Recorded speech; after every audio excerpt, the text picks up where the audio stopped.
5장에 보면 예수님께서 제자들에게 예수님의 재림에 대해서 이렇게 말씀하셨습니다. 두 사람이 맷돌을 갈다가, 두 여인이죠. 맷돌을 갈다가 한 사람이 들림을 받을 것이라고 말입니다. 이것은 제자들이 예수님께 그때가 언제입니까? 예수님의 재림의 때가 언제입니까? 라고 물은 것에 대한 답변입니다. 모른다는 겁니다. 아무도 그 때와 시기는 알 수 없다라는 것을 강조하기 위해서 말씀하셨고, 오늘 그 사도 바울을 통해서 이 말씀을 주신 것은 모두가 다 알 것이다라는 거예요. 그래서 예수님이 재림할 때 살아있는 자들, 남아있는 자들만 구원을 받을 것이다 라고 하는 오해가 있었다 그랬습니다.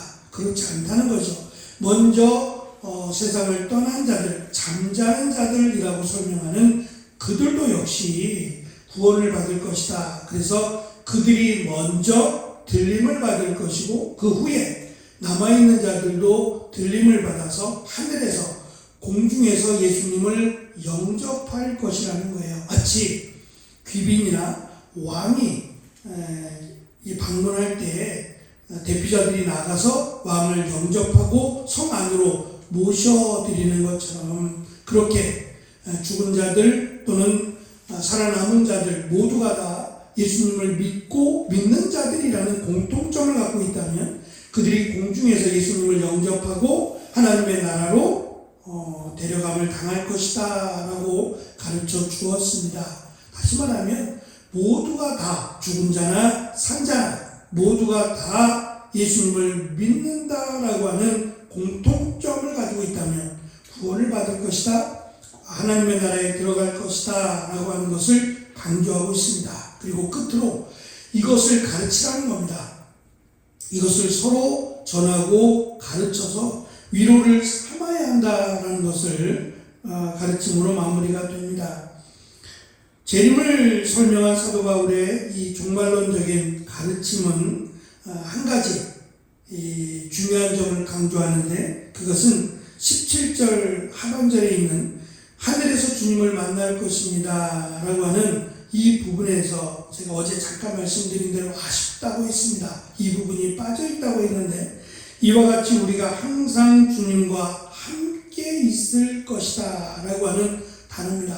굉장히 중요한 단어가 두 개가 들어가 있는데, 하나는 항상이라고 하는 단어, 또 하나는 함께라고 하는 단어입니다. 예수님을 믿는다면 우리는 이 땅에서 살아가는 동안 예수님을 믿는 순간부터 항상, 그리고 주님과 함께 있게 됩니다. 이것을 보다 우리가 살아가는 이 땅의 삶의 언어 또는 표현으로 설명하자면, 아이들이 자기들만의 세상, 자기들만의 공간에서 놀고 싶어 합니다. 자기 딴에는 말입니다. 그렇지만 이 아이들은 보살핌을 받아야 됩니다. 부모로부터 아직은 성숙하지 않고 자립할 수 없는 미숙한 아이라면 부모의 도움을 받아야 돼요. 그런데 마치 자신들이 모든 걸 할 수 있다고 생각을 해요. 내가 다 하겠다고 말은 하지만 보호를 받아야 됩니다. 그래서 부모는 자녀들이 놀고 있을 때, 자녀들이 무언가를 하고 있을 때 수시로 살핍니다. 위험한 것은 주변에 없는지, 또 그런 것들이 자녀들에게 어떠한 피해를 주지 않을까 늘 살피면서 부모는 부모대로의 일을 합니다.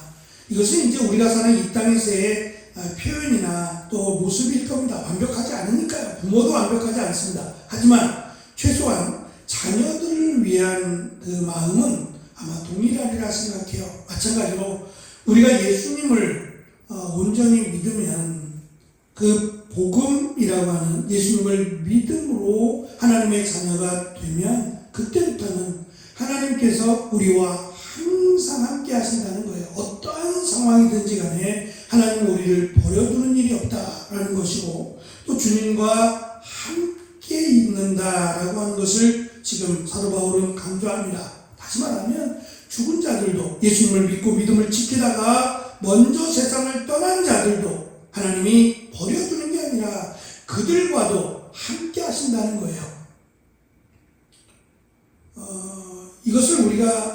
보면 믿음이라고 하는 것만 우리가 동일하다면 우리가 이 땅에 살았을 때나 죽었을 때나 하나님이 우리와 함께 하신 건 변함이 없고 또 항상 함께 하신다는 것도 변함이 없어요.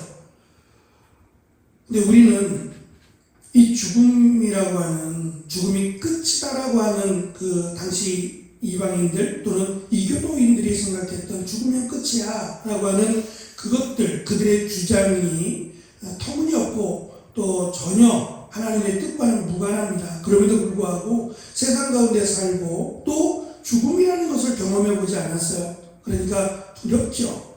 죽음 이후의 일들에 대해서 막연하니까 두려울 수밖에 없어요. 하지만 이 천지를 창조하시고 천지를 섭리하시고 역사하시는 그 하나님의 말씀이에요.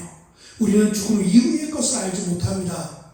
우리의 영역이 아니니까요. 하지만 그것을 만드신 하나님께서 분명하게 말씀하셨어요. 죽음 이후의 삶이 있다고요. 영원한 생명이 있다라는 것을 약속하셨고 그 약속이 우리를 하나님의 나라 구원이라고 하는 은혜로 이어질 것이다 라는 것을 말씀하시므로 첫째는 담대하라는 겁니다. 두려워하지 말라, 놀라지 말라는 것이고 두 번째는 그것을 목표로 이 땅을 살아가라는 겁니다. 끝이 아니니까 우리는 연결된 삶을 살고 있으니까 이 땅에서 담대하게 살아갈 뿐만 아니라 가치를 놓고 살아가라는 겁니다. 그래서 예수님께서 부자 청년, 어찌 말하면 인생의 목표를 이룬 사람들이에요. 대부분의 사람들은 부자로 살아가는 것, 떵떵거리며 살아가고 권세를 가지고 살아가는 것을 제 첫 번째 인생의 목적으로 놓고 살아갑니다. 그것을 이루었어요. 부자라고 하는 것은 그냥 단순히 돈이 많은 것뿐만 아니라 권세라고 하는 것도 따라왔어요. 그러니 내 인생의 목표를 이루었고 그것을 누리며 살아가면 됩니다. 그런데 예수님은 그 부자에게 말씀하셨어요. 그것이 인생의 목적이 되면 안 된다고요. 그러면 하나님의 나라가 멀다는 겁니다. 그렇게 인생의 목적을 잡는 것이 아니라 인생의 목적은 먼저 그의 나라와 그의 의를 가치에 두고 살아가는 겁니다. 돈이 목적이 아니라 우리의 인생의 목적은 그 나라와 그 의를 위한 하나님의 영광을 돌리기 위한 삶이 인생의 목적이 되어야 된다는 겁니다. 그래서 물질이 있다면 물질로 또 시간으로 나의 삶으로 하나님의 영광을 위해 살아가는 것이 인생에서 이 땅에서 우리가 가장 가치 있게 살아가는 인생임을 강조해 주셨습니다. 주님이 우리와 함께 하신다라고 하는 이 약속은 그리스도인에게 주어진 가장 강력한 위로이자 보증입니다. 항상은 영원히를 말하고 결코 끊어지지 않는다는 것을 의미하고 주님과 함께라고 하는 표현은 가장 안전하고 복된 상태에 있음을 의미합니다. 이제 우리는 죽음도 시간의 흐름도 세상의 어떠한 불안도 우리를 주님에게서 단 한 번도 떼어놓을 수 없다라고 하는 확신을 갖게 됩니다. 이 절대적인 약속 때문에 우리는 슬픔과 절망을 이겨낼 수 있다라고 생각할 수 있습니다. 바울은 이 위대한 진리가 단순한 지식이나 이론으로만 교인들을 혼란스럽게 하기를 원하지 않습니다. 이 가르침을 통해 실제로 변화하기를 원합니다.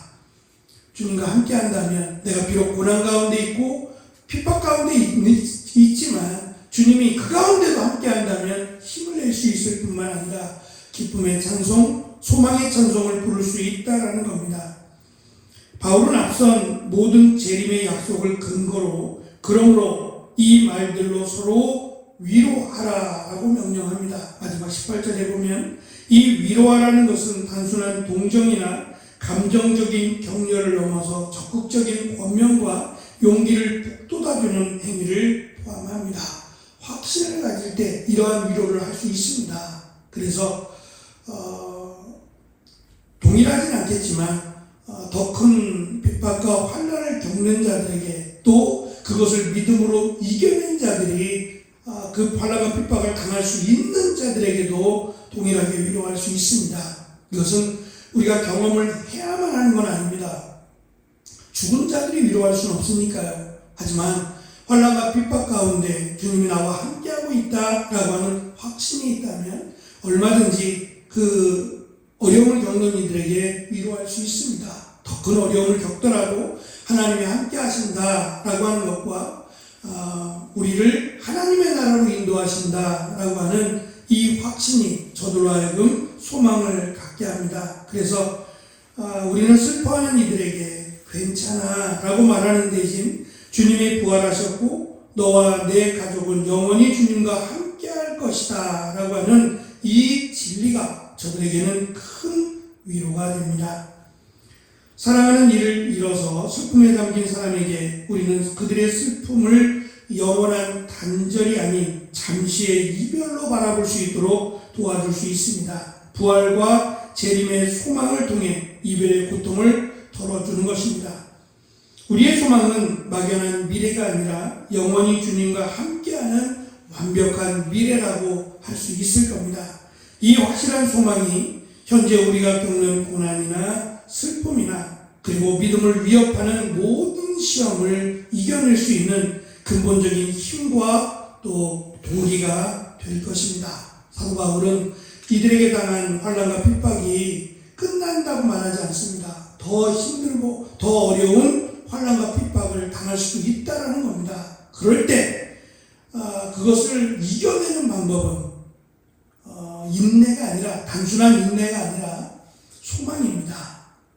하나님이 우리와 함께 하신다라고 하는 믿음, 그리고 우리를 위하여 예수 그리스도를 보내셨다고 하는 하나님의 사랑, 그리고 그것을 믿음으로 하나님의 나라에 가는 그 길이 하나님이 우리에게 주신 가장 큰 은혜다라고 하는 그 믿음을 가지고 이 환난과 핍박을 이겨낼 수 있다라고 사도 바울은 강조하고 있고, 또 그것을 살아가고 있는 사람이 사도 바울과 함께하는 일행이다라고 볼 수 있을 겁니다. 우리가 이 확신 가운데 살아갈 때 슬픔을 당한 자들에게는 저절로 위로가 됩니다. 이것을 이겨낼 수 있을 때, 이것을 믿음으로 이겨낼 수 있을 때 고난 가운데 슬픔 가운데 있는 이들이 우리를 바라보고 저분들이 이렇게 이겨냈구나 라고 하는 위로가 될 것입니다. 그래서 먼저 우리가 이 믿음의 길을 걸어가고 이 구원의 길을 힘있게 말씀 가운데 잘 살아가는 것이 연약한 이들을 오히려 가르치지 않아도 세워줄 수 있는 귀한 또 방법이라고 생각하고 이 믿음의 길, 은혜의 길, 소망의 길을 우리가 잘 걸어갈 수 있는 귀한 은혜가 있기를 축원합니다. 기도하겠습니다.